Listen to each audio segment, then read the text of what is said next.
Inglaterra estreita laços com o Brasil e Chile, mirando terras raras e relevância geopolítica.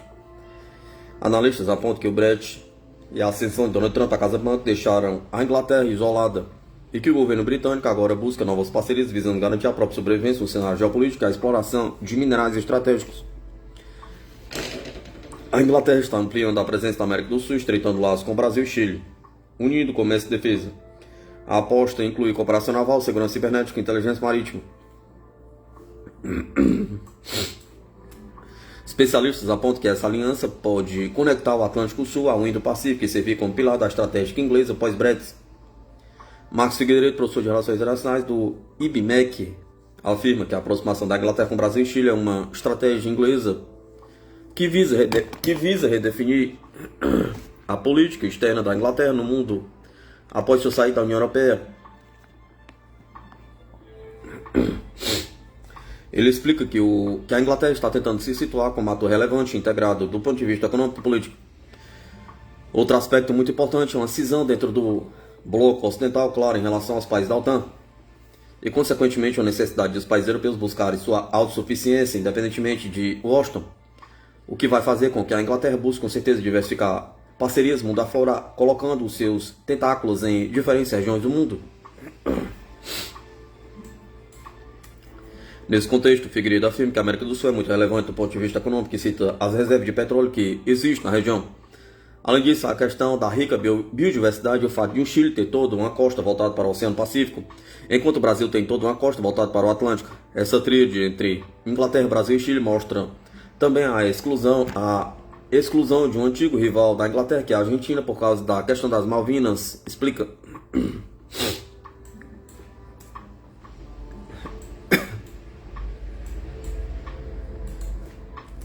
De acordo com o analista, a Inglaterra tem percebido um declínio bastante expressivo iniciado após o Brexit e agravado pela ascensão e pelo retorno de Trump à presidência dos Estados Unidos em sua busca pela reinserção no cenário internacional ao tentar firmar novas parcerias com países que potencialmente podem ser úteis. Nesse sentido, os tentáculos que vão para além da Europa, principalmente quando a gente está se referindo a um ator de magnitude do Brasil. E por outro lado, o Chile, que é um país-chave por ser voltado para o Pacífico. Creio que o objetivo da Inglaterra não seja ajudar esses dois países periféricos, mas tentar cooperar e tentar tirar proveito da posição deles em conjunto. Figueiredo afirma que o Brasil é um ator muito relevante para a Inglaterra em decorrência da produção de armas, por ter um papel relevante militar a nível regional e mundial. Tanto que, no caso específico, uma das maiores empresas de armas da região é a própria Embraer. O Brasil tem uma participação muito expressiva na venda de aviões militares, então é muito importante que haja toda uma cooperação do ponto de vista da produção de armamentos.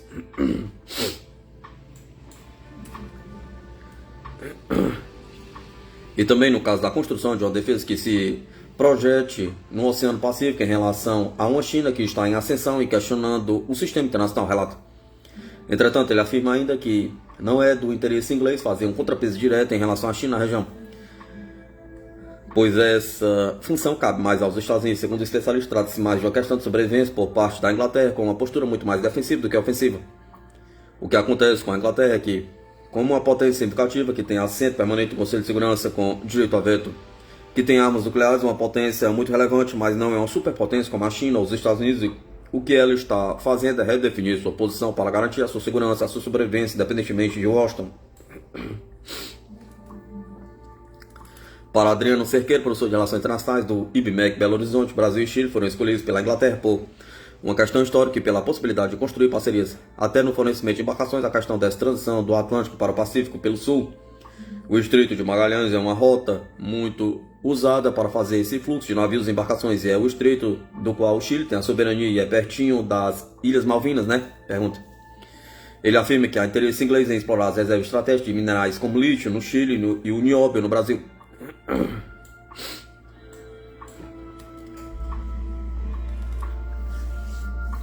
A questão da mineração é um ponto que é histórico. A presença inglesa aqui no Brasil, inclusive aqui em Minas Gerais, você tem a presença das empresas inglesas que tenham atuado nesse sentido. Essa discussão está se tornando mais conhecida ultimamente, as chamadas terras raras, porque são muito importantes na questão da tecnologia, na questão cibernética também. O especialista também aponta o fato de que o Brasil e o Chile são países com costas voltadas para o oceano. O Brasil pode tirar proveito da expertise inglesa em segurança e controle costeiro em uma época de crescente interesse na exploração de recursos.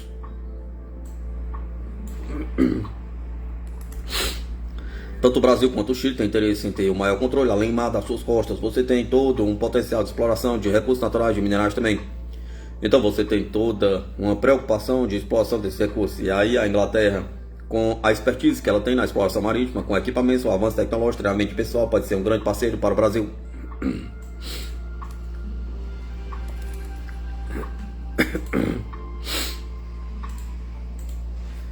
Afinal, o programa nuclear iraniano foi neutralizado ou sai fortalecido dos ataques dos Estados Unidos? Aí eu pergunto.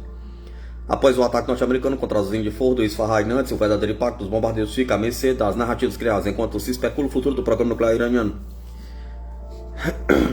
De um lado, o presidente dos Estados Unidos, Donald Trump, e outras autoridades ligadas à Casa Branca e ao governo de Israel repetem que a usina nuclear de Fordo no Irã foi obliterada e que a suposta ameaça representada pelo programa nuclear iraniano teria sido neutralizada. Na outra ponta, o governo iraniano defende que a escalada das tensões nas últimas semanas envolvendo os Estados Unidos e Israel, somada aos assassinatos de cientistas nucleares iranianos, não impedirá o desenvolvimento do programa nuclear da República Islâmica. As declarações mostram, segundo João Gabriel Fischer Moraes Rego, doutorando em Ciências Militares pela Escola de Comando e Estado-Maior do Exército, que os atores envolvidos minimizam os efeitos provados pelos adversários, mantendo uma narrativa de força.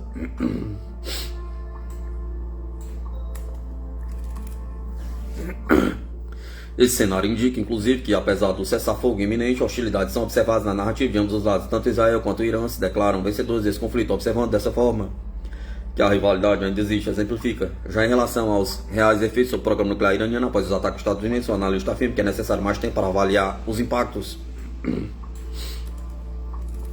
O programa nuclear sofreu algo que não tinha ocorrido antes, um ataque direto contra as instalações, não somente contra as instalações, mas também contra os próprios cientistas do programa, que afeta também esse desenvolvimento. Entretanto, ele acredita que o Irã dará prosseguimento ao programa nuclear, apesar de opositores da República Islâmica afirmarem que o projeto foi encerrado. Qual o futuro do projeto de enriquecimento do urânio iraniano? Pergunta. Conforme o ex-chefe da Autoridade de Materiais Nucleares do Egito, Abu al-Huda al-Sairafi, o ataque norte-americano ao reator da usina de enriquecimento de combustível de Fordo foi muito forte, mas o lado iraniano evacuou o urânio enriquecido com antecedência, o que permitiu evitar uma grande catástrofe nuclear. Segundo João Gabriel, parte da imprensa dos Estados Unidos também noticiou a retirada do urânio antes do ataque estadunidense. Aproximadamente 400 quilos foram retirados da instalação antes do ataque. O Irã dizer que conseguiu retirar essa quantidade também continua sendo um poder de dissuasão iraniano, porque mantém a retórica de que ele existe, que esse urânio enriquecido está em sua posse. Analisa. O especialista acrescenta que, a julgar pelo que vem ouvindo por parte de Teherã, o programa nuclear iraniano seguirá avançando mesmo com as ações dos Estados Unidos de Israel contra o programa.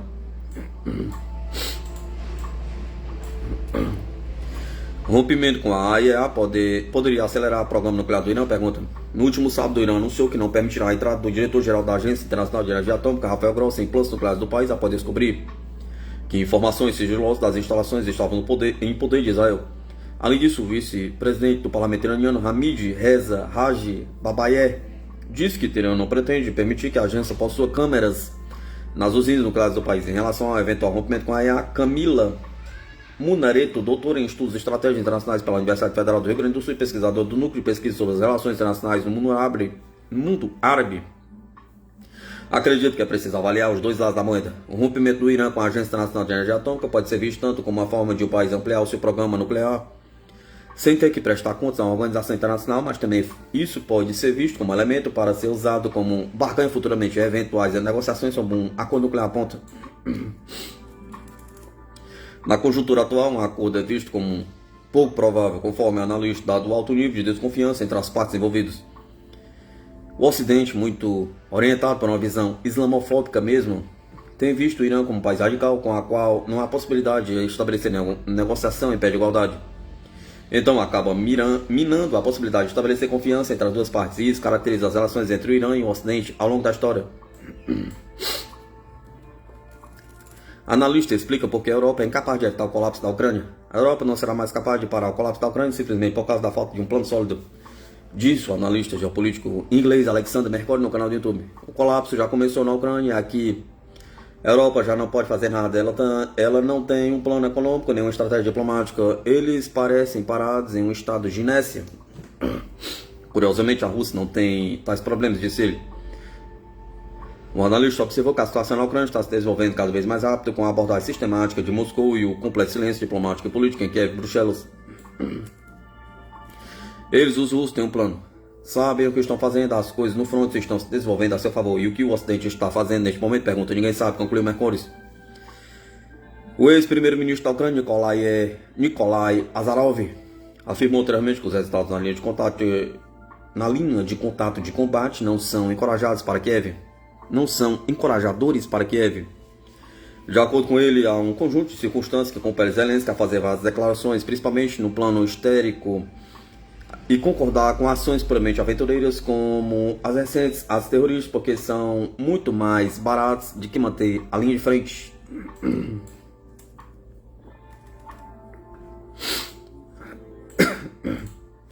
Major-General destaca a capacidade do drone russo Geran 3 usado na Ucrânia. O drone kamikaze russo Geran 3, equipado com um motor a jato, excede a versão básica em termos de velocidade e carga de combate. O Major-General aposentado Vladimir Popov explicou ao portal News RU o temor de Kiev ante ao novo drone. Ele observou que o veículo aéreo não tripulado Geran 3 recebeu um pequeno motor a jato que permite alta velocidade de voo, manobrabilidade e uma maior carga de combate. O poder de impacto devido à energia cinética de movimento, carga explosiva e características de precisão torna esse drone um objeto muito perigoso.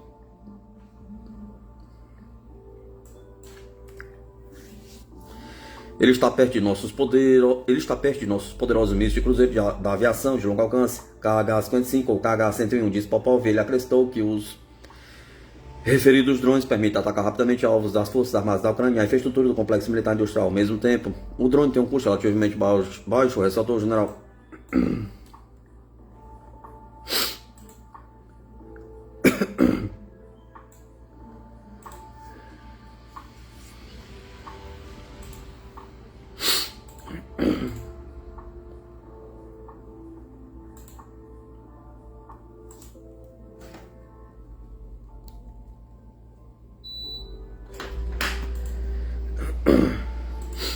Fornecedores dos Estados Unidos disputam o negócio de drones de vigilância marítima da Noruega.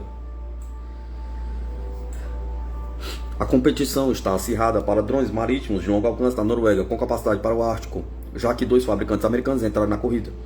Com parte do compromisso da defesa norueguesa de 2025 e 2036, Oslo se comprometeu a adquirir novos sistemas aéreos tripulados para serem instalados na estação aérea de Andøya, cerca de 300 km ao norte do Círculo Polar Ártico.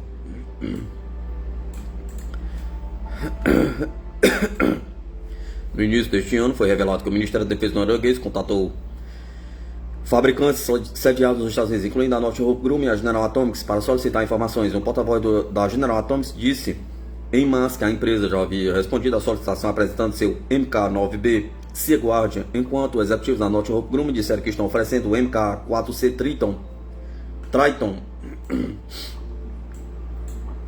Enquanto isso, uma autoridade de defesa norueguesa disse que o projeto de drone ainda está em fase de conceito. Nesta fase, está trabalhando em estreita colaboração com a Força Aérea Norueguesa para dar suporte a um estudo de seleção de conceito. Como ainda estamos definindo requisitos, avaliando necessidades operacionais, nenhum teste de voo foi agendado e nenhum ponto de decisão final foi definido, disse o Brigadeiro-General Jarle Nergard, diretor de divisão de sistemas aéreos da Força Aérea Norueguesa. Ainda assim, a competição pelo possível negócio tirou comparações diretas entre os fornecedores americanos. Jane Bishop, vice-presidente e gerente geral de vigilância global da Northrop Grumman, publicou um artigo no site da empresa em 25 de junho criticando o MK-9B. Ela descreveu o drone concorrente como um sistema de média altitude e longa duração, Mali, capaz de realizar apenas cerca da metade do teto de serviço do Triton.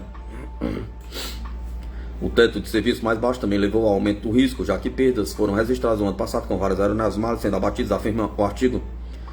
Ele também observou que, se a Noruega selecionasse o drone da General Atomics, precisaria comprar aproximadamente 4 vezes mais unidades do que os aeronaves Mali, a categoria do Triton mais capazes. Um porta-voz da General Atomics disse que a empresa não tinha comentários a fazer. A capacidade de sobrevivência de ambos os drones americanos já foi questionada por alguns especialistas no passado. Em seu artigo, ao mencionar perdas, Bishop Provavelmente se referiam a um incidente em que 3 drones americanos foram abatidos em abril pelos Houthis no Iêmen. Eram veículos não tripulados Raptor, não a variante Sea Guardian.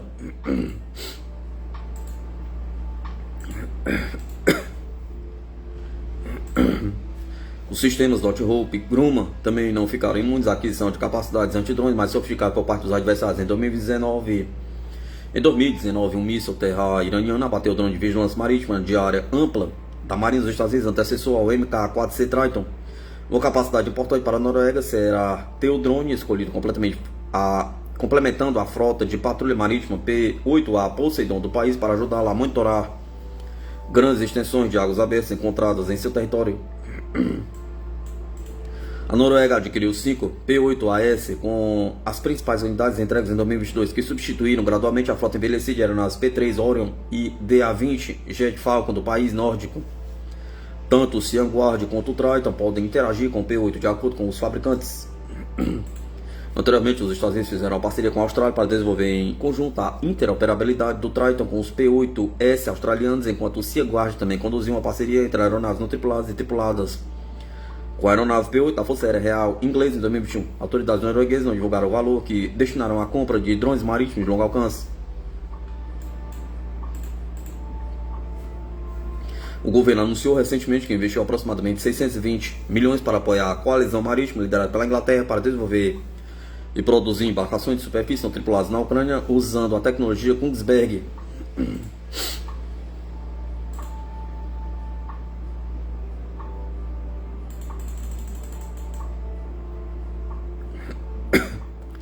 Baykar promete produzir drones militares em instalações da Piaggio, na Itália.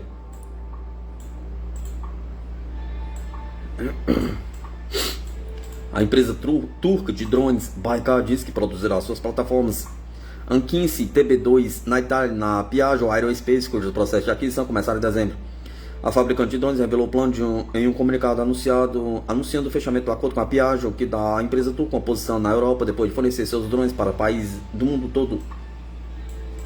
A produção dos drones Ankinsi e TB2, dois dos veículos aéreos tripulados mais avançados atualmente em serviço, foi designada para as instalações da Piaggio Aerospace.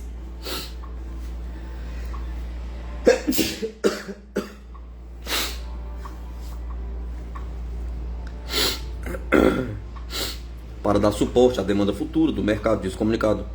O fechamento do negócio em 30 de junho foi assinado pelo Ministério da Empresa na Itália, que supervisiona a Piaggio desde que ela foi colocada em recuperação judicial antes da compra. A Baykar disse que queria relançar a aeronave P-180 Avante Evo da Piaggio, que agora contava com atualizações desenvolvidas com o Ministério da Defesa da Itália. O plano de também construir drones Baykar na Piaggio foi mencionado pela gerência da Baykar em março, mas confirmado no novo comunicado pela primeira vez.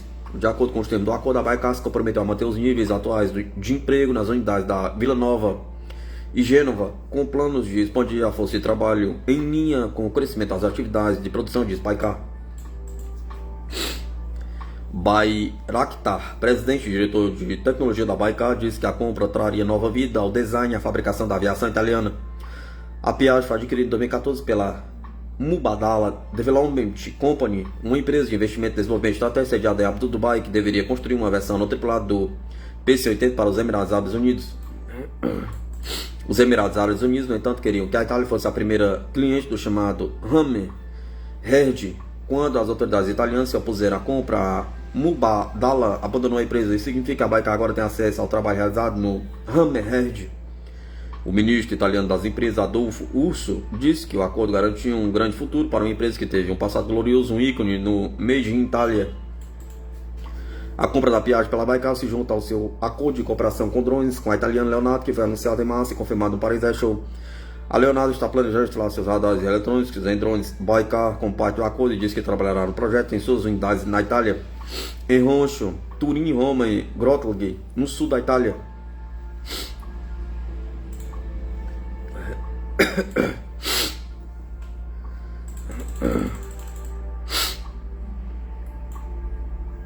Senado americano aprova o principal projeto de lei de Trump com 150 bilhões para o Departamento de Defesa.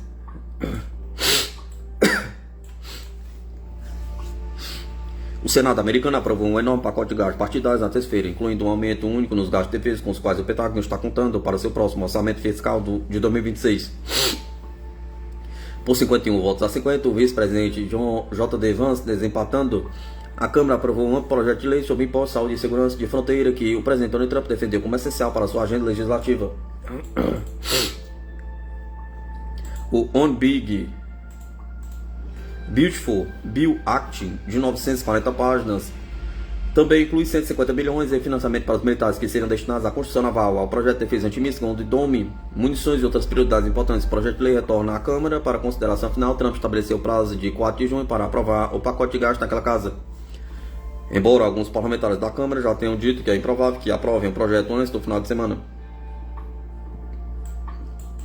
O Pentágono argumentou que esse pacote deveria ser contado como parte do Plano Geral de Orçamento de Defesa do DOI para o próximo ano fiscal. E a Autoridade de Defesa moveram prioridade de gastos geralmente reservados para o seu plano de gastos base para o pacote único. Em seu pedido de gasto adiado na semana passada, o Departamento de Defesa emitiu um pedido de orçamento base de 848 milhões, o que representa um corte considerando a inflação. Dito isso, o Pentágono conta com 113 bilhões em financiamento imediato do projeto de lei de gastos suplementares no Congresso, elevando o total de gastos militares para perto de 960 bilhões. Ainda assim, muitos republicanos e democratas importantes no Congresso argumentaram que o arranjo em comum causará confusão desnecessária para o Pentágono e a indústria de defesa responsável pelos principais programas de armas.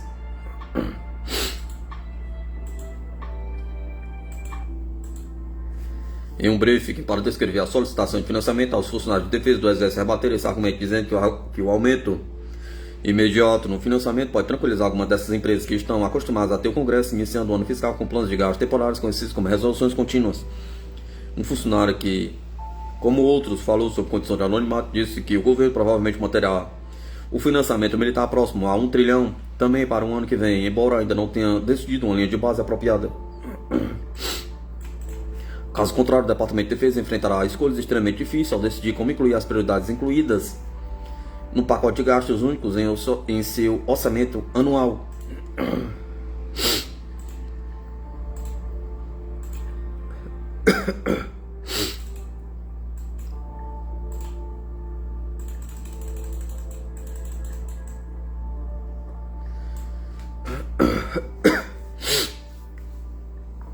A pergunta sobre o porta-aviões francês que ninguém ousa fazer. Se Paris quiser manter seu status como uma das poucas nações do mundo com porta-aviões nucleares, o investimento contínuo em porta-aviões no futuro é crucial. O atual e único porta-aviões da França, o Charles de Gaulle, de propulsão nuclear, é a principal ferramenta de Paris para projetar poder em escala global. O porta-aviões, comissionado na Marinha Francesa em 2001, é o único porta-aviões de fato das marinhas europeias atualmente, além dos 2 porta-aviões operados pela Marinha Inglesa. Várias outras nações europeias operam porta-helicópteros menores ou navios de decolagem e pousos verticais.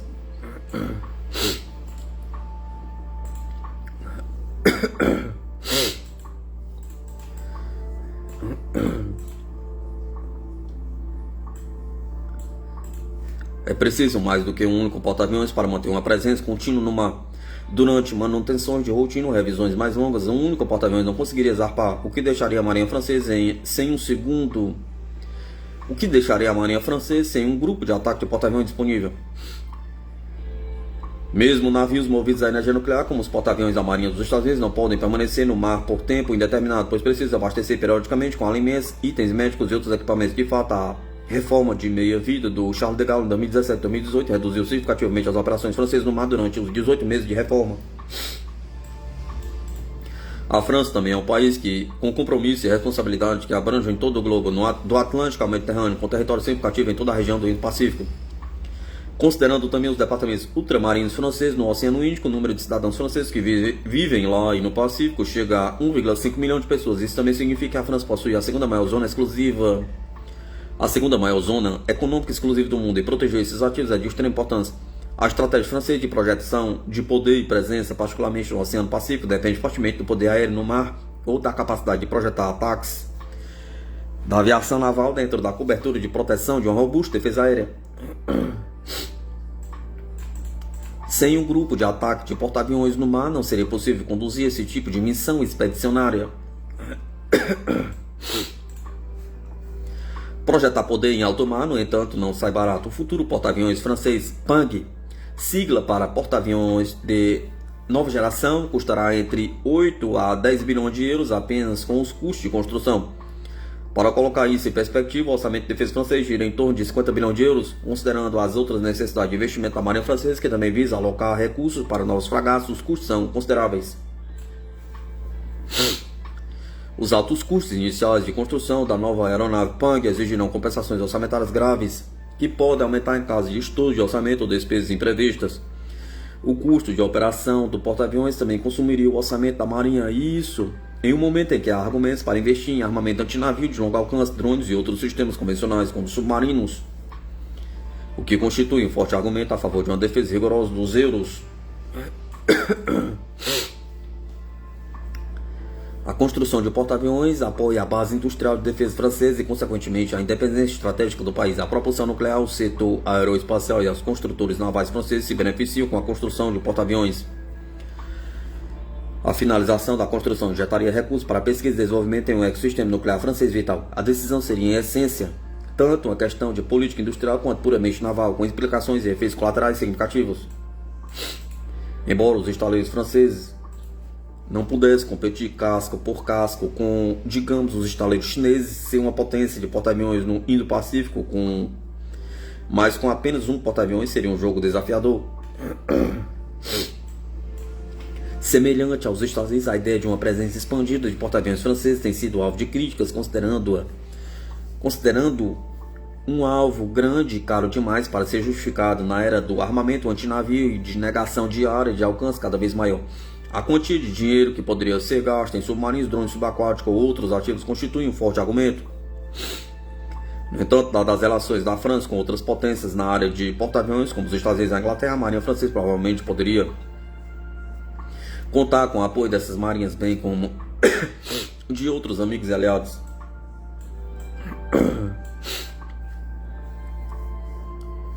Um dos pontos fortes da França no mar são seus submarinos nucleares avançados, os SSNS da classe Barracuda, bem como os submarinos de mísseis balísticos da classe Triunfante. Euro por euro, essas plataformas podem oferecer uma capacidade de negação de área mais potente do que seus porta-aviões de maior porte. Ainda assim, não há alternativa viável atualmente para as capacidades que um porta-aviões oferece, particularmente em termos de alcance, resistência e poder de fogo. As preocupações com a evolução tecnológica, o aumento dos custos e a vulnerabilidade são argumentos válidos que respondem a críticas essenciais. No entanto, se a França quiser permanecer como uma das poucas potências mundiais com capacidade para porta-aviões nucleares, o investimento contínuo dessas plataformas seria estrategicamente importante.